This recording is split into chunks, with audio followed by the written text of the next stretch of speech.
Welcome to Garage Door Growth, the podcast for professionals and contractors in the garage door and gate industry.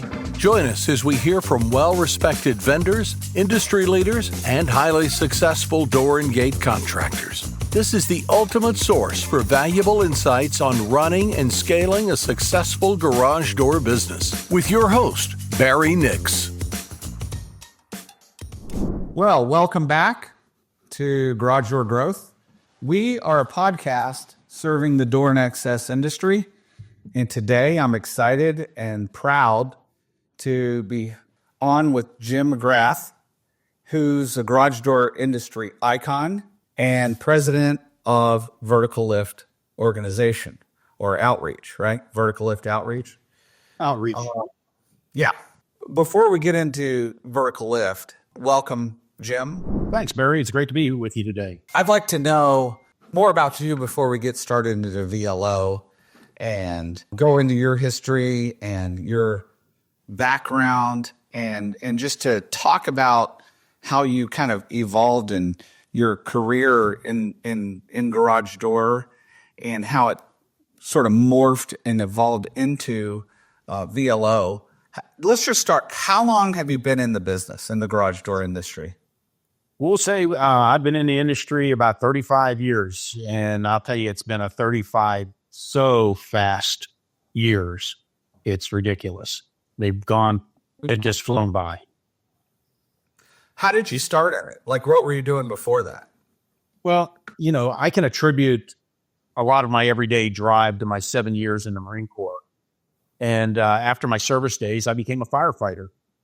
You know, what do all firefighters do on their days off? They find something else to do. And so I started a handyman business. And one of the guys that worked with me in the handyman business kept on to me about going into the garage door business. And he was an Army vet that was activated for Desert Shield and came back and didn't have a job. So he just did the handyman business with me and kept on saying, I'll make you money, I'll make you money, I'll make you money. Well, 35 years later, I'm not sure he really made me any money, but I'm still here and have a very nice company. So we never expected our company to grow to the level that it is. We're pretty much got about 8 trucks on the road. But we started it, enjoyed it, grown it, and I'm going to retire from it. So it's been a lot of fun over those years. And what's the name of your door company? Well, this is kind of funny. I'll tell you the long version of this. It'll take all of about 5 seconds. Because we were a handyman business, we were always known as responder maintenance. Well, when we went into the garage door business, we didn't know whether or not the door business would take off or not. So we incorporated as Responder Maintenance / Doors Galore Incorporated. But we're DBA, doing business as Doors Galore. And that's what we've been known for about the past 30 years, is just Doors Galore in Clayton, Ohio. Clayton, Ohio. Okay. Yes, sir. We're a suburb of Dayton.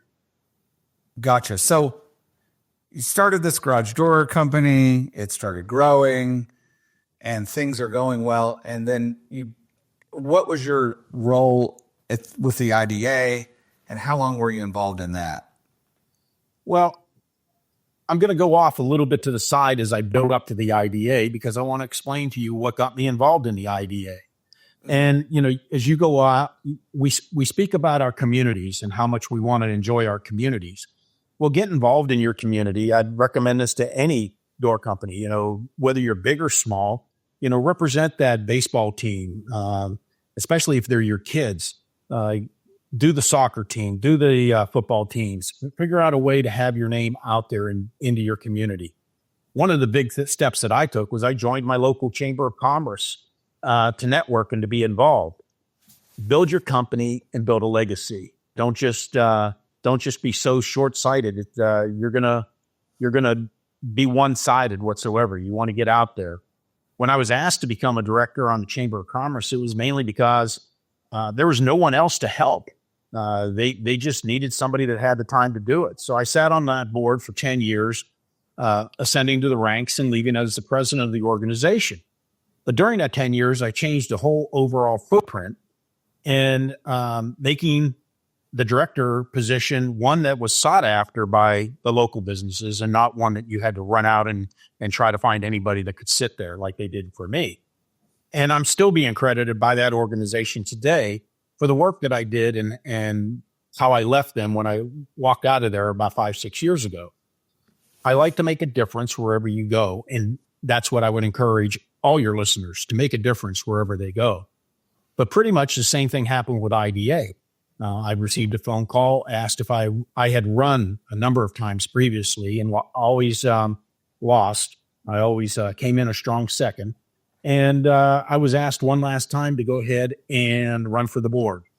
So I ran for the board, and I was shocked as ever to get elected. And I tried to make a difference during the 6 years that I sat on the IDA board. I always tried to be the proud director that anybody could reach out and touch. You could contact me on Facebook. You can contact me on Messenger. And I only ask people who I gave my phone number to text me. Don't just call me arbitrarily. And so it's a hard job to be an IDA director because it does your whole train of thought of our industry changes. And you have to be involved when you had 10, 12 other people giving their opinion and your opinion also, and finding that happy medium. But it was a very strong 6 years there. And I met a lot of amazing people in the industry. And as I was getting ready to leave the board, I think was in my final year, I was contacted by some people within the VLO and asked if I would consider being a director for their organization.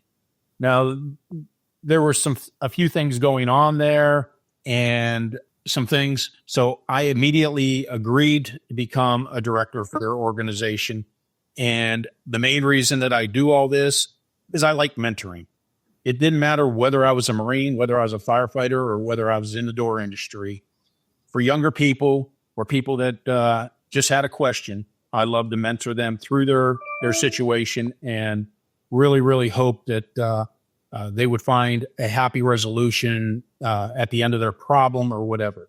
But you got to admit, over the years, social media has changed so much, and it's easier to identify with people who need help, and it's easier to help people today, all because of social media. So when Vertical Lift Outreach contacted you and said, hey, we want you to be a part of this organization, how long ago was that? How did it come about? How did it start, and what was the purpose of it?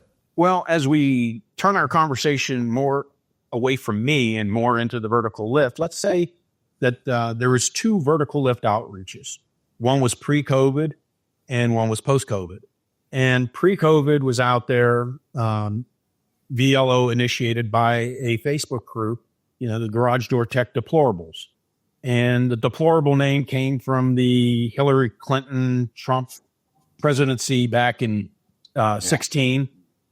And all the people that identified as deplorables joined that group. And there were 2 people within that group, and there were more than 2 people, but the 2 main people, Kevin Pike and Scott Schuessler, were very, very passionate and loved in the industry. And, they basically answered the call when people had unfortunate things happen. They would raise money and give stuff away. No records were kept. No individual credit was needed. They pretty much just wanted to help out, and they went about their ways. Now, the VLO kind of went into a stagnant state over COVID, but when they came out is when Kevin and Scott kind of wanted to step away from it and do about their own things. And a lot of the board members wanted to keep it going. And so they reached out and asked if I would join them, mainly because of my reputation on the IDA board and my recognition on social media. Did they invite me there to help out? It was during this phase that we had to decide, were we going to do it the shoestring way that was done pre-COVID, or were we going to become a credible organization, which we are now post-COVID? So, with my experience in 501c3s and things of that nature, We became an official nonprofit. We became incorporated. We did all the paperwork necessary. So now, whether Jim McGrath's there or if Jim McGrath leaves down the road, we are an official nonprofit organization for the door and access system to help door and access people. So, we did all this and became a very legitimate organization, and want to take nothing away from Scott and Kevin. They support our organization today as much as they did back then. We appreciate it. That's incredible. What an admirable and honorable, mission to help people when they're in need, specifically in the niche or vertical or industry that you're in. Do you have any success stories? I'm sure you do, or any examples of how people have struggled? And you don't need to give, obviously, names of people, but examples of situations that you can share. The deplorables were, the VLO really came to fruition pre-COVID, when a deplorable passed away in Texas. And it was amazing the amount of money that they raised for the door installer that passed, or I should say he was an owner too. He passed. He had unfinished jobs that had to be taken care of. He had unfinished home projects that we all will experience. And the installers and the companies in the Texas area in his region came together, and they went to his house. They finished up the home projects. They went out on the street, finished all his door projects, giving all the money to the guy's wife. The money that was raised, they gave to her to help with burial expenses and everything else. We had a gentleman in Michigan. This is once again pre-COVID. We had a man in Michigan who, when I'm going to tear this up because I don't pronounce things always right. The Edenville Dam basically failed after heavy storms in May of 2020. And the dam failing took out this man's house. Now, he was in a flood-prone area, so his house kind of was on stilts, but it still got his house. And he did not have insurance that could take care of everything. And the VLO came through and helped him get his house more habitable again. And then also, we can turn around and say today, we have one of the original people, Kevin Pike, loading up 2 trucks this weekend and heading down to North Carolina to partner up with some of the door companies that were devastated in that area from Hurricane Helene. And Kevin has 2 truckloads of donations that he's taking down there. And the VLO is going along with him. We're going to take care of the expenses that he incurs going down there for lodging and travel expenses. And we understand that this is kind of outside the door and access system, but he is going to the door and access system people to help them first, but he's also there to help people in the community. So we really appreciate that. We've helped people with medical problems, accidents, things that we're all guilty of in life. And when you do that silly thing in the evening time when you're not on duty and something happens, and we're there to help them out, to get them on to their next part of their life. If it's only taking care of their rent for the month or a car payment or something like that. We don't have big pockets, but we can help as much as we can for those little projects. That is really interesting. It's the stories and everybody goes through stuff. So to have for people to know who you are from both sides, people that may need help and people that want to get involved to support the help, both of those are important to get the word out. What are ways people can get involved? Like, where can they go to reach you, or how could they help? Where can they go to get involved one way or the other? Well, VLO has a webpage, vlopairs.org. We have a Facebook group that is as simple as typing into your search bar in Facebook, Vertical Lift Outreach, and you can join our Facebook page. So we are easily accessible. Would love people to join our Facebook page. We would love people to look at our website, obviously. We need the door and access people to recognize us and support us. That's the only way we can stay alive. We're a very small organization on a shoestring budget, and we're trying to be there for when the people need us. And not necessarily always natural disasters, but once again, that at-home accident that you have.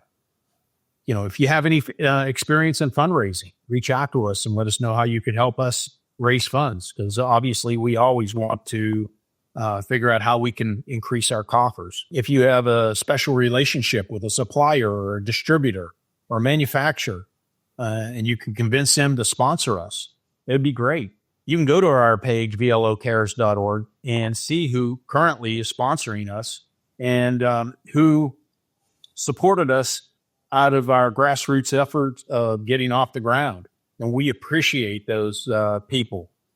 We have rather large franchisees out there that they kind of turn our backs on us when we want to raise money, but their people come to us needing assistance, and we're there to help them. So we need everyone to understand that, yes, the bigger you are, the more we would like for you to assist us. But if you're a small person and only can give us a one-time donation of $25, please do. And you can do that right at vlocares.org.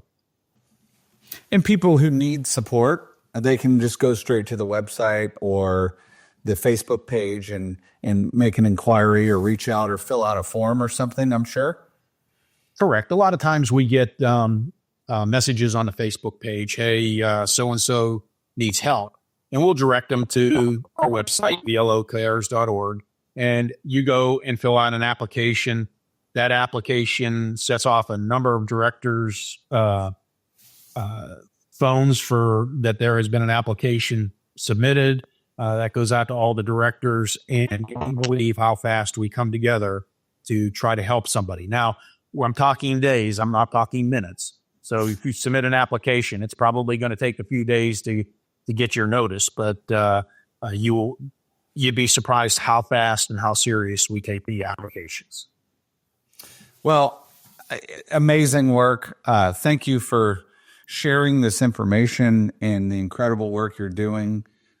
It's really inspiring, Jim, to see how you've come so far and so long in the door industry and turned all of your experience, not just from the door industry, but also being a firefighter and a Marine, into a bigger purpose and serving the door industry and something that gives back to the community, the garage door industry, in such a meaningful way. Really appreciate it. And thank you for sharing this information. Thanks, Barry. I really appreciate you giving me the time and the microphone to say something. And as I said earlier, make a difference in your life. Leave a legacy behind you. Don't just leave a footprint. Yeah, if you want to get involved, to our listeners, if you want to learn more, this is a great organization that supports the door industry, the access control industry. Be sure to check out their website. Again, it's vlocares.org, cares.org. Or go to the Facebook page. I'm sure you can just type it in and find it easily. And thanks for tuning in today to Garage Door Growth. And until next time, keep growing.